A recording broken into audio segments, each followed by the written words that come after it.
మరి అన్ని బీసీల వర్గాల వారే ఉండేది ఇక్కడ. కానీ ఇప్పటి వరకు 1952 నుంచి ఎప్పుడు కూడా ఓసీ సామాజిక వర్గాలకు సంబంధించిన వాళ్ళే ఎమ్మెల్యేలుగా ఎన్నుకున్నారు. అంటే బీసీలు ఏం పాపం చేశారు? మీరు ఇంతమంది ఎస్సీ బీసీ మైనార్టీకి సంబంధించిన ప్రజానీకం ఉన్న చోట మరి బీసీలు మీరు ఎందుకు గెలిపించుకోలేకపోతున్నారు? ఎప్పుడు మీనాక్షి నాయుడు, ఎప్పుడు సాయి ప్రసాద్ రెడ్డి ఉండాలా? మీ బీసీల అధికారం వచ్చే యోగ్యత లేదా మీకే?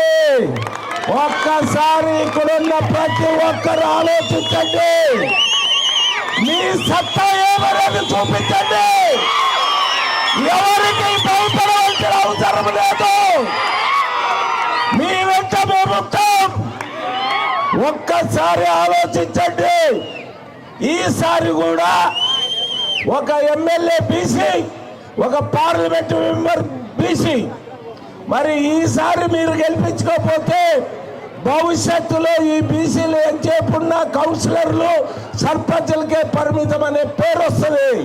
దయచేసి ఈ ప్రాంతంలో ఉన్న వాళ్ళంతా బీసీ సోదరులే, ఎస్సీ సోదరులే, మైనార్టీ సోదరులే, ఒక్కసారి ఆలోచించండి.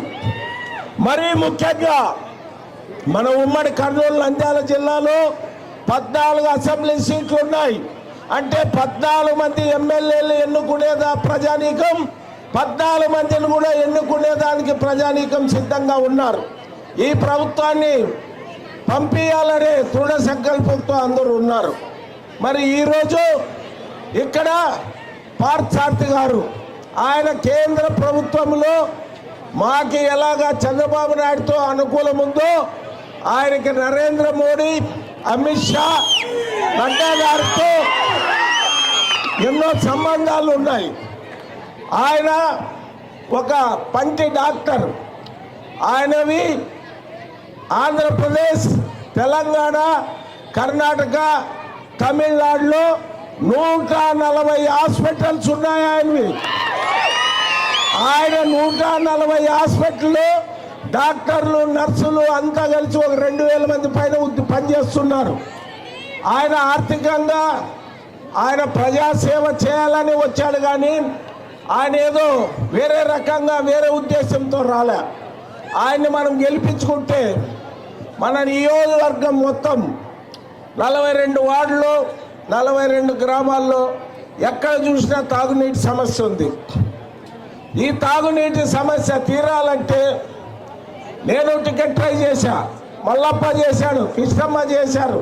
మాకెవరికి వచ్చి టికెట్ వచ్చి మీరు మా అభిమానంతో మమ్మల్ని గెలిపించినా మేము చేయలేము ఆ పని. ఈయనొక్కడు చేయగలడు. ఎందుకంటే మన నియోజకవర్గంలో ఉన్న గ్రామాలు, టౌన్లో ఉన్న తాగునీటి సమస్య 50 సంవత్సరాల వరకు జనాభా పెరిగినా నీటి సమస్య లేకుండా చేయాలంటే కేంద్ర నిధులు తెచ్చే సత్తా ఆయనకుంది. మాకెవరికి లేదా సత్తా? నాకు టికెట్ వచ్చి మీరు అభిమానంతో నన్ను గెలిపించినా నేను అంత డబ్బు తెచ్చే యోగ్యత నాకు లేదు, ఆయనకుంది. 500-600 కోట్లు తెస్తే ఆదోని నియోజకవర్గంలో రోజు నీళ్ళు ఇచ్చే ఒక కార్యక్రమాన్ని చేయొచ్చు. అది చేయాలంటే ఆయన గెలవాలి. ఈరోజు మనం రోడ్లు చూస్తున్నాం, ఎంత అవస్థ పడుతున్నాం. ఆ రోడ్డు వైడనింగ్ చేయాలంటే ఆదోనిలో అన్ని రోడ్లు మరి వైడనింగ్ చేసి డ్రైనేజీలు కట్టాలంటే 100 కోట్లు కావాలి. ఆయన తెచ్చే సత్తా ఉంది. ఆయన గెలిపించుకుంటే 14 నియోజకవర్గాలను కర్నూలు జిల్లా, నంద్యాల జిల్లాలో ఏ ఎమ్మెల్యే చేయనటువంటి పని ఆయన చేసే అవకాశం మనం ఇవ్వాలి. ఎందుకంటే కొంతమంది ఆయన ఇక్కడోడు కాదు, ఎవరు ఇక్కడోడు? నేను ఇక్కడోడా? సాయి ప్రసాద్ రెడ్డి ఇక్కడోడా? ఎక్కడి నుంచో వచ్చిన వాళ్ళే. నేను ఈ ఊరికి బతికేకి అపార్ట్మెంట్తో వచ్చాను, స్వశక్తితో ఎదిగాను. వాళ్ళ సొంత ఊరు రాంపురము, కొనుక్కోట్ల. వాళ్ళ తండ్రి గారికి సొంత ఊరు అంటే లోకల్ అంటే ఏమి, ఇక్కడే పుట్టింటే లోకల్. ఆ రకంగా చూస్తే ఎవరు లోకల్ కాదు. రాజకీయాల్లో లోకల్, నాన్ లోకల్ అనేది ఉండదు. ఎవరు పనితనం కొద్దీ ప్రజాసేవ చేయాలని వచ్చే వాళ్ళందరూ స్టాండ్ అయిపోతే వాళ్ళే లోకల్ అవుతారు. కాబట్టి రాజకీయాల్లో లోకల్, నాన్ లోకల్ అనేది లేదు. ఆ సమస్య రాదు ఎక్కడ. కానీ ఆయన మంచి ఉద్దేశంతో ఈ ఆదోని బాగు చేయాలి, నేను మంచి పేరు తెచ్చుకోవాలి, నా పేరు శాశ్వతంగా ఉండాలి అనే ఒక తపనతో ఆయన ఆదోనికి వచ్చాడు. మంచి వ్యక్తి, ఒక డాక్టరు, ఆయనకి భార్య పిల్లలంతా చదువుకొని మంచి పొజిషన్లో ఉన్నారు. కాబట్టి ఇటువంటి వ్యక్తిని మనం గెలిపించుకుంటే మన ప్రాంతం, మన నియోజకవర్గం బాగుపడుతుంది. ముఖ్యంగా మన నియోజకవర్గంలో 2,63,000 మంది ఓటర్స్ ఉంటే అగ్రవర్ణాలకు సంబంధించిన వాళ్ళు అందరూ తిప్పి కొడితే 25,000 కంటే ఎక్కువ లేరు. 25,000 కంటే ఎక్కువ లేరు ఓటర్స్. ఉండేదంతా మీరే, ఎస్సీలు, బీసీలు, మైనార్టీలు. కాబట్టి ఇట్లా అవకాశాన్ని దయచేసి ఇక్కడున్న సోదరులందరూ కూడా, ముస్లిం మైనార్టీ సోదరులు అయితేనేమి, ఎస్సీ సోదరులు అయితేనేమి, క్రిస్టియన్ మైనార్టీ సోదరులు అయితేనేమి, మరి బీసీ సామాజిక వర్గానికి చెందిన లింగాయతులు అయితేనేమి, మరి వాల్మీకి సోదరులు అయితేనేమి, కుర్వ సోదరులు అయితేనేమి, యాదవులు అయితేనేమి, నాయి బ్రాహ్మణులు అయితేనేమి, విశ్వ బ్రాహ్మణులు అయితేనేమి, కుమ్మరి కమ్మరి, మరి రజక సోదరులు అయితేనేమి, మీరందరూ ఒక్కసారి ఆలోచించండి. మీ వాడిని మీరు గెలిపించుకోకపోతే ఎవరు గెలిపిస్తారు? దయచేసి ఇట్లాంటి అవకాశం 14 నియోజకవర్గాల్లో ఏ నియోజకవర్గ ప్రజలకు లేదు, ఒక్క ఆదోని నియోజకవర్గ ప్రజలకే ఉంది. దయచేసి ప్రతి ఒక్కరు ఆలోచించండి.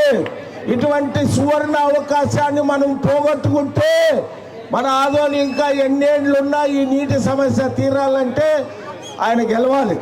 ఆయన గెలిస్తే ఖచ్చితంగా ఇమ్మీడియట్గా ఆయన ఈ నీటి సమస్యని కేంద్ర నిధులు తీసుకొచ్చి కంప్లీట్ ఆ నిధులు తెచ్చి టెండర్ పిలిచినాక పని జరగాలంటే 3 ఏళ్ళు పడుతుంది.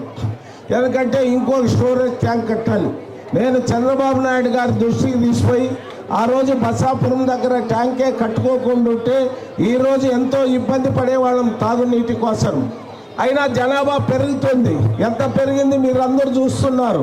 ఆదోని ఏ పక్క పోయినా పెరిగింది.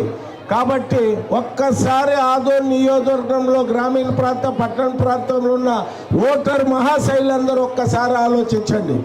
ఆయన గెలిపించుకుందాం, మన నియోజకవర్గం అభివృద్ధి చేసుకుందాం.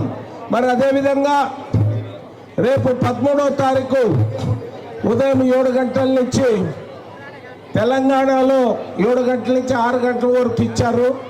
మన వాళ్ళు కూడా అడిగారు మన పార్టీ తరఫున, మా ఎండలు తీవ్రంగా ఉన్నాయి కాబట్టి 6 గంటల వరకు టైం ఇవ్వండి అని. బహుశా ఇవ్వచ్చు, ఎందుకంటే పక్క రాష్ట్రంలో ఇచ్చారు కాబట్టి. ఉదయం 7 గంటల నుంచి టైం ఇస్తే 6 గంటల వరకు పోలింగ్ ఉంటుంది. 2 ఈవీఎంలు ఉంటాయి. అంటే ఇప్పుడు ప్రతి ఒక్కరూ లోపల పోయినాక 2 చోట్ల మనము ఓటు వేయాలి. ఈ తెలుగుదేశం సైకిల్ గుర్తు ఒక దాంట్లో ఉంటుంది, కమలం గుర్తు ఒక దాంట్లో ఉంటుంది. కన్ఫ్యూజనే లేదు. కమలం గుర్తు ఉన్న దాంట్లో సైకిల్ ఉండదు, సైకిల్ ఉన్న దాంట్లో కమలం ఉండదు. మరి కమలం గుర్తు బ్యాలెట్లో 2వ స్థానంలో ఉంది. బ్యాలెట్లో కమలం పువ్వు గుర్తు 2వ స్థానం. సైకిల్ గుర్తు ఎంపీ దాంట్లో మొదటి స్థానంలో ఉంది. మొదట అక్కడ సైకిల్ కనపడితే అక్కడ ఒత్తాలి, ఇక్కడ 2వది కమలం పువ్వు పైన ఒత్తాలి.